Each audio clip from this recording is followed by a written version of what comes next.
Jai Hind, all of you. How are you? I think all of you are fine today. आज हम discuss करने वाले हैं from your class 9th prose beehive, जो portion है आपका book का, उससे एक लेसन है जिसका नाम है द साउंड ऑफ म्यूजिक।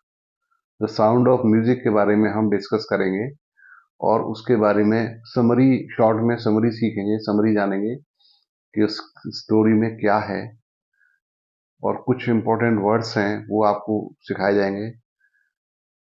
तो आप लोग मेरे साथ सीखिए, सुनिए ध्यान से, समझिए कि इस लेसन में क्या है।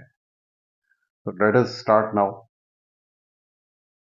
This story the sound of music part 1 is very inspiring story. बहुत इंस्पायरिंग है, आप प्रेरणादायक, ये बहुत अच्छी प्रेरणादायक स्टोरी है। अगर आप इसको सुनेंगे तो आप भी अपने मन में ये निश्चय कर लेंगे कि चाहे सिचुएशन कितनी भी खराब हो, अगर हम डिसाइड कर लें तो हम उस सिचुएशन पर विजय पा सकते हैं। अगर एक बार हमने फैसला कर लिया तो उसको आप जीत सकते हैं। हर आदमी के जिंदगी में कोई ना कोई कमी होती है, किसी में अधिक होती है, किसी में कम होती है। इस लेसन के अंदर you will see that the girl, young girl who is very young, and she has a physical problem of hearing। उसके वो हियरिंग करने में बहुत दिक्कत है, उसको सुन नहीं सकती है वो। और जब वो 8 साल की थी तो एक जगह पियानो बज रहा था, पियानो की क्लास हो रही थी, तो सबको बारी बारी पियानो बजाना था, नंबर वाइज नंबर। जब इसका नाम पुकारा गया, when her name was called, she did not listen. उसने अपना नाम सुन नहीं सकी। उस समय इसकी एज कितनी थी? 8 साल की। इसकी मदर ने वो चीज नोटिस की।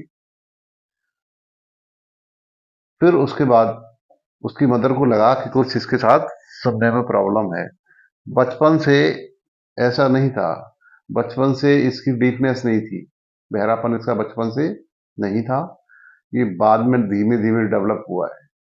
हियरिंग पावर इसकी अचानक से नहीं गई है, वो धीरे धीरे नंबर वाइज, मतलब स्लोली गई है, इन पार्ट्स, एक साथ नहीं गई।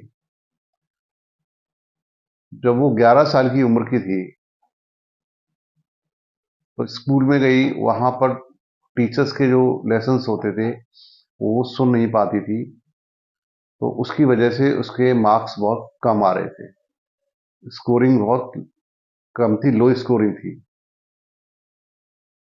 तब उसकी टीचर ने उसकी माँ को बुलाया और उनसे बोला कि इसको दिक्कत है, हियरिंग प्रॉब्लम है, इसको कहीं और आप दिखाइए, या किसी और स्कूल में एडमिशन कराइए, या कहीं और किसी अच्छे स्पेशलिस्ट को दिखाइए, या फिर इसके लिए हियरिंग एड्स होते हैं, कान में सुनने की मशीन लगाई जाती है, उसका इस्तेमाल होना चाहिए इसके लिए। तो उसकी मदर ने बोला ठीक है, हम ऐसा ही करेंगे। अब इसको मालूम पड़ गया, शुरू में ये लड़की किसी को बताना नहीं चाहती कि थी कि मुझे हियरिंग प्रॉब्लम है, मुझे डीफनेस है, लेकिन एक समय होता है, कितना उसको हाइड कर पाएगी, तो ज्यादा समय तक वो हाइड नहीं कर पाती है। फिर उसकी मदर जो है वो, उन्होंने भी समझ लिया कि भाई अब तो इसके साथ जो है 11 ईयर से हो गई, इसके साथ रियल में प्रॉब्लम है।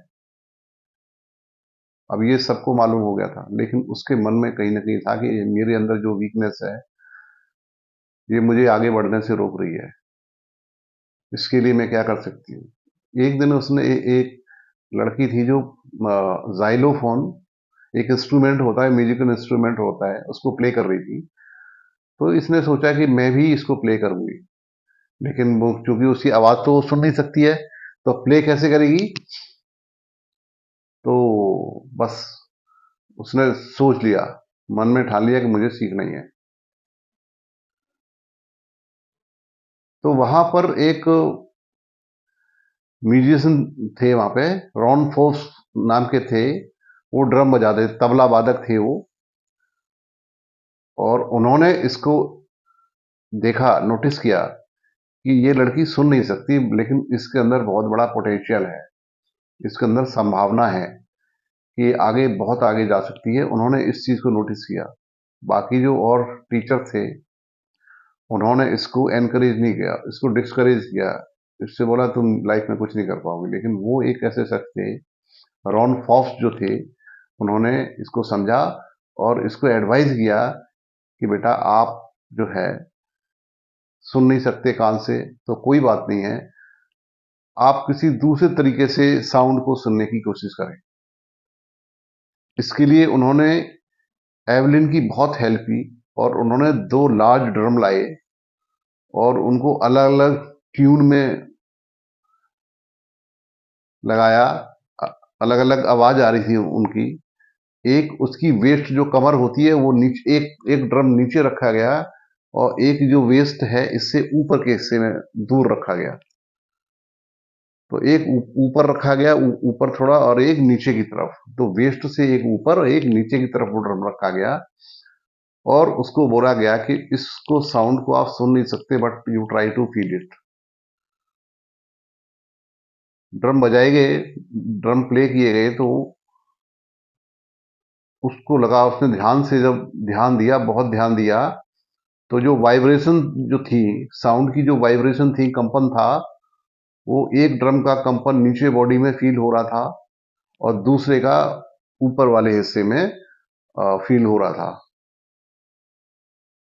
तो धीमे धीमे धीमे उसने अभ्यास किया, प्रैक्टिस किया, वो समझने लग गई उसको, वो साउंड्स को समझने लग गई, बॉडी और माइंड के थ्रू वो सीखने लग गई। और रेगुलर प्रैक्टिस से उसमें बहुत इंप्रूवमेंट हुआ, एवलिन के अंदर बहुत इंप्रूवमेंट हुआ। एंड 16 साल की उम्र में उसका रॉयल एकेडमी ऑफ म्यूजिक में ऑडिशन था। वहां वो जा रही थी ट्रेन में बैठ के। ट्रेन में जो धक्का मुक्की हो रही होती है, जॉसलिंग हो रही होती है बहुत ज्यादा, और उसको वहां जाना है। वहां जाके वो सीखती है म्यूजिक, ऑडिशन देती है, वहां एडमिशन हो जाता है। 3 साल का उसका कोर्स होता है। कोर्स करने के बाद उसके अंदर बहुत गजब इंप्रूवमेंट होता है, बहुत जल्दी सीखती है दूसरे बच्चों से, और फास्ट सीखती है वो, और हाईएस्ट मार्क्स स्कोर करती है वहां पर। रॉयल एकेडमी ऑफ म्यूजिक जो है लंदन में, वहां वो बहुत हाईएस्ट मार्क्स स्कोर करती है। इस तरीके से उसकी यात्रा शुरू हो गई और उसके उसने पीछे मुड़ के नहीं देखा। उसने बोला अब लाइफ में आगे ही बढ़ना है मुझे। सीखती रही, लगातार म्यूजिक सीखती रही, और सीखने के बाद उसने बड़े बड़े अवार्ड जीते, बहुत बड़े बड़े फंक्शन में गई, ऑर्केस्ट्रा के साथ गई। फिर उसने सोलो परफॉर्मेंस किया, अकेला म्यूजिक बजाया। तो वो भी बहुत बड़ी म्यूजिशियन सिद्ध हुई। म्यूजिक की दुनिया में, संगीत की दुनिया में उसने बहुत अपना नाम कमाया। पूरे दुनिया में घूम घूम के उसने अवार्ड जीते बहुत सारे, अलग अलग जगह जाके अवार्ड जीते। फिर उसने डिसाइड किया कि मैं, जेल में जो लोग बंद होते हैं या हॉस्पिटल्स में लोग होते हैं, दे डोंट हैव मनी, उनका एंटरटेनमेंट के लिए मैं क्या करूं। तो उसने उनको हेल्प करने की सोची और वहां उसने म्यूजिक परफॉर्मेंस जो दिया था वो विदाउट टेकिंग एनी फी, उसने कोई फीस नहीं दी। वहां जाके उनको म्यूजिक परफॉर्मेंस देती थी वो, free of cost. And then after that she decided to open academy, music academy उसने खोला। और वहां पर डीफ जो बच्चे थे, बहरे बच्चे थे, जो हियरिंग हियरिंग पावर जिनकी इम्पेयर थी, उनके लिए उसने स्कूल खोला, उनको हेल्प किया। और यंगेस्ट जो यंगर म्यूजिशियन थे उस पर बहुत उसने फोकस किया। इस तरीके से उसने लाइफ को जो दिक्कत थी लाइफ में, जो समस्या थी, उसको समाधान में बदल दिया। उसको अपनी शक्ति, उसने वीकनेस, अपनी जो वीकनेस थी उसको स्ट्रेंथ बना दिया, अपनी शक्ति बना दिया। तो देखिए कितनी इंस्पायरिंग स्टोरी है इसकी, एवलिन ग्लेनी की, जिसने जो सबसे ज्यादा वीक पॉइंट था सुनने का, उसी को चैलेंज किया इसने, और चैलेंज करके उसको जीत के दिखाया। This is because of her determination and hard work. अगर हम मन में सोच लें, हार्ड वर्क करें, और हम डायरेक्शन अपनी डिसाइड कर लेंगे, हमें इस डायरेक्शन में जाना है, this is good direction for me, so you can do anything. So this is very inspiring story. So let's have a look at about the lesson. In this lesson we find a story of a bold girl. वो bold girl थी, वो लड़की कैसी थी, bold थी, Evelyn Glenny.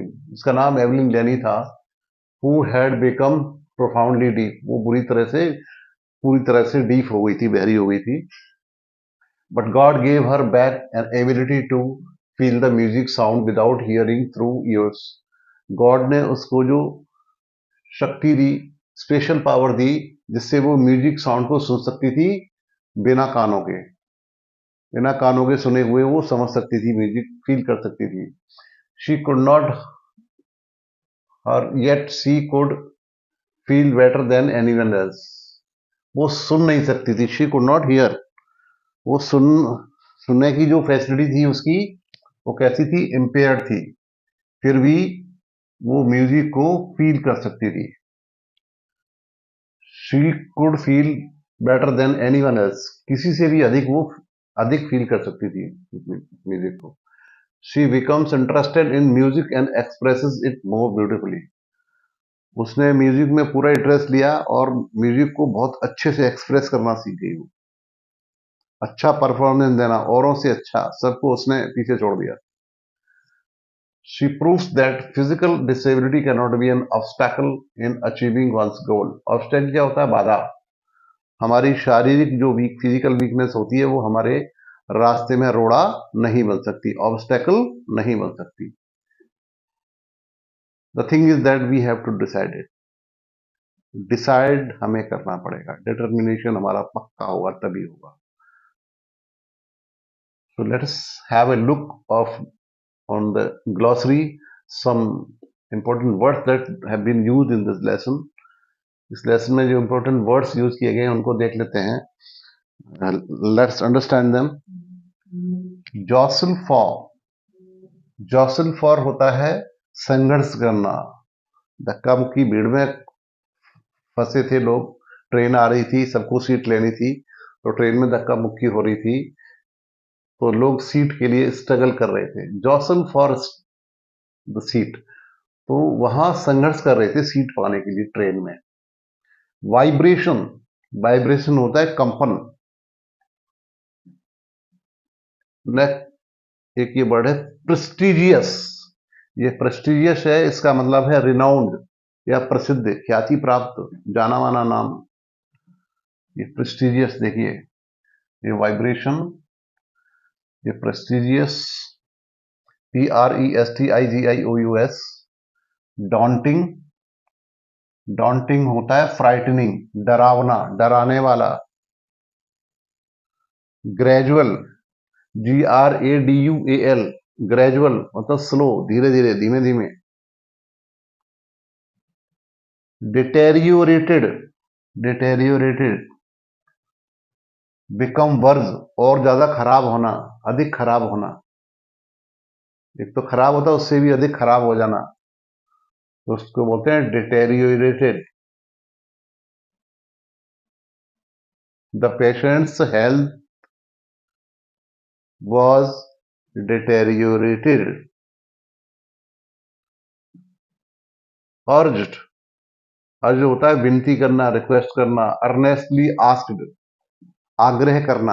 अर्ज मतलब आग्रह करना या विनती करना, ठीक है। इम्पेयर्ड, इम्पेयर्ड मतलब डैमेज्ड, दुष्प्रभावित होना। जाइलोफोन, XYLOPSUN, जाइलोफोन एक प्रकार का इंस्ट्रूमेंट होता है बजाने वाला, जिसको स्टिक से बजाया जाता है। एक और वर्ड आता है, इसका मतलब जो ड्रम बजाता है उसको हम ये सब बोलते हैं, परकशनिस्ट बोलते हैं, इसको बोलते हैं परकशनिस्ट, ठीक है। इसका मतलब है ड्रम वादक या ताल वादक, बादल नहीं, बादक, सॉरी, बादक। तो ये बादक है, बजाने वाला है, ठीक है, बादक। नेक्स्ट वर्ड ये देखिए, पोटेंशियल, इसका होता है संभावना। जो रॉन फॉर्ब्स था उसने उस लड़की के अंदर पोटेंशियल देखा था, संभावना देखी थी कि उसके अंदर पोटेंशियल है। Discovered, found, discovered means found होता है या पता लगाना। डिटरमाइंड, डिसाइडेड, यानी पक्का इरादा किया। वर्ड मीनिंग आप नोट कर लें, ये और ज़्यादा मैंने ठीक से समझा दिए हैं, एकदम से क्लियर हो गए होंगे। और इसके बाद हम सीखते हैं इसके इम्पोर्टेंट क्वेश्चंस। ओके, ठीक है।